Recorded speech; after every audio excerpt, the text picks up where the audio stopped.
Hello and good afternoon. I'm Mohan Priya. Welcome to News on 2. The chemical waste pollution at Sungai Kim Kim has not seriously impacted farmers and fish breeders in the vicinity. Agriculture and Agro-Based Industry Minister Datuk Salahuddin Ayub said initial reports by the Fisheries Department Authority of Malaysia that the income of only several fish breeders was slightly affected. Saya telah menerima laporan awal daripada KIM dan telah membuat tinjauan. Yang ada cuma pengusaha ikan sungai yang mengatakan bahawa pendapatan mereka terjejas sedikit. Itu psikologi lah. Tapi so far tidak ada tanda-tanda besar yang melibatkan ikan dan juga tumbuh-tumbuhan ataupun sayur-sayuran. Belum ada lagi setakat ini. In addition, Datuk Salahuddin said the ministry will channel aid if the livelihood of farmers and fish breeders were severely affected by toxic waste pollution. To date, the pollution at Sungai Kim Kim has compromised the health of hundreds of residents in the area and forced the temporary closure of 111 schools in Pasir Gudang since 7th March. Meanwhile, Fisheries Director General Datuk Munir Mohamed Nawi in a statement said a special action committee has been formed to investigate and monitor samples and water quality parameters for mussels and fish farming in cages around Pasir Gudang. The samples will be analysed thoroughly to determine if the fish resources in the area are safe to eat or not. He also advised people not to believe the video clip purportedly showing hundreds of dead fish due to the pollution at Sungai Kim Kim. 30 monitoring teams from the Ministry of Energy, Science, Technology, Environment and Climate Change have been monitoring 42 schools in Pasir Gudang in an effort to ensure that the air quality index there remains stable following the toxic waste pollution of Sungai Kim Kim on 7th March. In a statement released by the Department of Environment, the monitoring is carried out at 12 p.m., 3 p.m. and 6 p.m. daily. However, the department said almost all the schools being monitored displayed volatile organic compound level at 0, except Sekolah Taman Rinting 3, which showed VOC readings of 5 parts per million and 3 ppm at 3 p.m. yesterday at the ground floor and first floor of the school, respectively. Moreover, the department said there were no readings for hydrogen disulfide or H2S recorded in the whole school. Meanwhile, the Selangor government has identified 4 or 5 rivers in the state which are contaminated with solid and toxic waste. Following this finding, Sultan of Selangor, Sultan Sharafuddin Idris Shah, has called for further investigation to find out the culprits and for stern enforcement to be taken against the offenders. Jika perlu, undang-undang hendaklah dibuat untuk mengenakan hukuman yang berat kepada pesalah-pesalah yang mencemarkan sungai-sungai di negeri Selangor ini. Selain daripada itu, pendidikan kepada masyarakat perlu ditambah lagi seperti mengadakan kempen-kempen memberi kesedaran agar menjaga kebersihan sungai-sungai yang menjadi salah satu sumber air di negeri Selangor. Sultan Sharafuddin said this in his royal address when opening the first meeting of the second term of the 14th State Legislative Assembly sitting in Shah Alam, Selangor yesterday.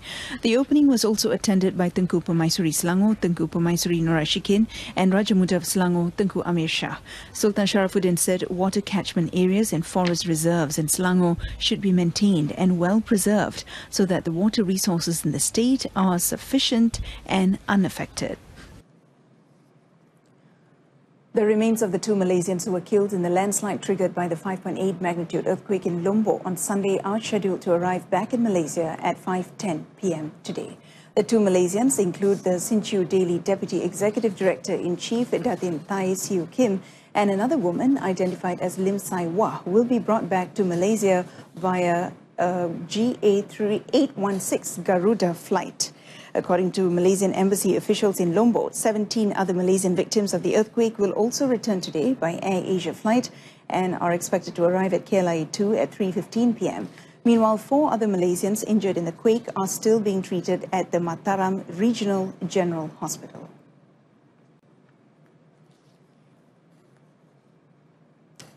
Datuk Sri Anwar Ibrahim has tabled an emergency motion in Dewan Rakyat to debate the recent mass shooting event at two mosques in Christchurch, New Zealand, which resulted in 50 fatalities. Subsequent to the ministerial question and answer session in Dewan Rakyat today, the PKR condemned the terror attack as a cowardly act aimed to cause fear and suspicion among non-Muslims against Muslims. Datuk Sri Anwar said the tragedy is a lesson to Malaysia and Malaysians in general to preserve harmony and peace in a multiracial society and not support hatred and divisive politics.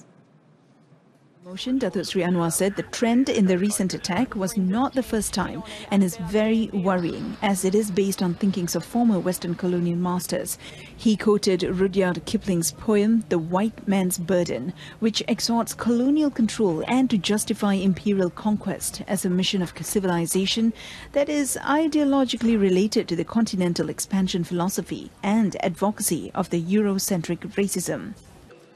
Usul ini sudah jelas dan telah menarik perhatian rakan-rakan kita, dan saya percaya rakan-rakan dari pelbagai parti boleh memberikan sokongan dengan harapan supaya clash of ignorance ini tidak berterusan.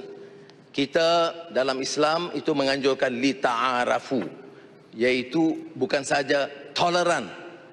Li ta'arafu itu tidak bermaksud tolerance, tetapi memahami, understanding. Jadi kita akui ada perbezaan, tetapi tidak mengeluarkan kenyataan-kenyataan yang boleh mengguris perasaan, apatah lagi kenyataan yang terkeluar karena kemarahan politik atau dendam kesumat. Datuk Sri Anwar said the trend evolved in Europe, which have race-based parties and generally opposed all immigration systems and all religions other than Christianity. This trend has called for Malaysians to be wary and always be on the alert, especially with the rising belief of Islamophobia among these colonial minds. Datuk Sri Anwar said the matter was of importance as the mass shootings at the two mosques affected all Muslims and other religions, which may prompt retaliation. He said the peace-loving world community, including Malaysia, should stand in solidarity with the people of New Zealand and condemn the attacks. The Malaysian Maritime Enforcement Agency, MMEA, in Pahang detained two Vietnamese fishing boats on Sunday evening for conducting illegal fishing activities. Both boats were believed to be buying sea produce, including 500 kilograms of live sharks from local boats who hire Vietnamese fishermen category C2 to sell the produce at higher price in their country. Pahang MMEA Deputy Director Maritime Captain V. Paneerselvan said all the live sharks were kept in aquarium compartments to be taken to Vietnam. Both boats were detained at 103 nautical miles northeast of Kuantan. Hasil tangkapan ni yang dalam bentuk masih hidup lagi lah. Dan hasil siasatan awal kita juga menjumpai wang tunai sebanyak 15,000 dibawa oleh kedua-dua bot ni, dan dipercayai duit ni digunakan untuk urus niaga di tengah laut. Speaking during a press conference in Kemaman, Maritime Captain V. Paneer said the MMEA also arrested 13 Vietnamese fishermen and 2 skippers aged between 19 and 51. The case is being investigated under the Immigration Act 1959-63 and the Fisheries Act 1985.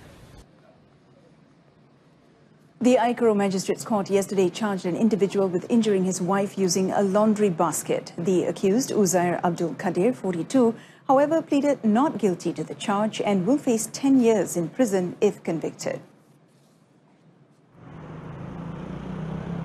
Uzair was charged with committing the offence in an apartment unit at Pantai Peringit, Melaka at 9 a.m. on 13th February. Deputy Public Prosecutor Intan Liana Zainal Abidin proposed for a 10,000 ringgit bail, and the accused, who was unrepresented, appealed for the amount to be reduced, stating that he needed to support his family. The court then granted the accused bail at 4,000 ringgit and set the case rementioned for 7th May. The World Congress on Information Technology WCIT 2020 targets to generate 10 billion ringgit in investments. Communications and Multimedia Minister Gobind Singh Deo said the target is based on the 8.3 billion ringgit worth of investments drawn in during the last WCIT in 2018. Gobind said the event, which involves world-leading industry players in the field of information technology, has the potential to provide significant input to the development of information technology in Malaysia. The organization of WCIT is also in line with the country's commitment to promote digital economy and communication technology as a new driving force in Malaysia's development. Ini adalah satu peluang untuk Malaysia sekali lagi dibawa ke pentas antarabangsa di mana kita akan melihat ramai daripada pemain-pemain utama dalam industri berkumpul di Malaysia dan memberikan pendapat-pendapat dan juga datang ke sini untuk lihat bagaimana mereka juga boleh membantu dalam aspek kita memperkembangkan IT atau industri IT di Malaysia. Gobind said this at the pre-launch of WCIT 2020 in Kuala Lumpur yesterday. The 23rd edition will run from 13th to 16th September 2020 and will be held in Pulau Pinang. The Inland Revenue Board of Malaysia, LHDN, failed to pay almost 486.3 million ringgit of tax refunds to eligible taxpayers in 2018. LHDN in a statement said this was due to some taxpayers' failure to update their personal information and bank account details. According to LHDN, failure in updating personal information such as latest portal address and bank account details has resulted in undelivered checks or vouchers of tax refunds. There had also been a mismatch of bank information, account number and identification number or company registration number between LHDN's database and the bank. Another factor was that some of the taxpayers' bank accounts had been closed or is no longer active. Taxpayers are advised to update their latest personal and banking information in the annual income tax return form to help LHDN minimize the failure rate of processing tax refunds. Taxpayers can also use the e-Kemaskini system or feedback form, which can be accessed at www.hasil.gov.my to update their information. Malacca will be able to produce 10,000 jobs in the state's downstream sector through its port industry. The existence of the industry in 3 potential ports in the state, namely Port of Malacca Gateway, Port of Tanjung Bruas and Port of Kuala Linggi, will also increase the state's income revenue. Chief Minister Adli Zahari said the industry is expected to compete with other major ports in the region, especially Singapore, and would soon appear as a major force in port handling.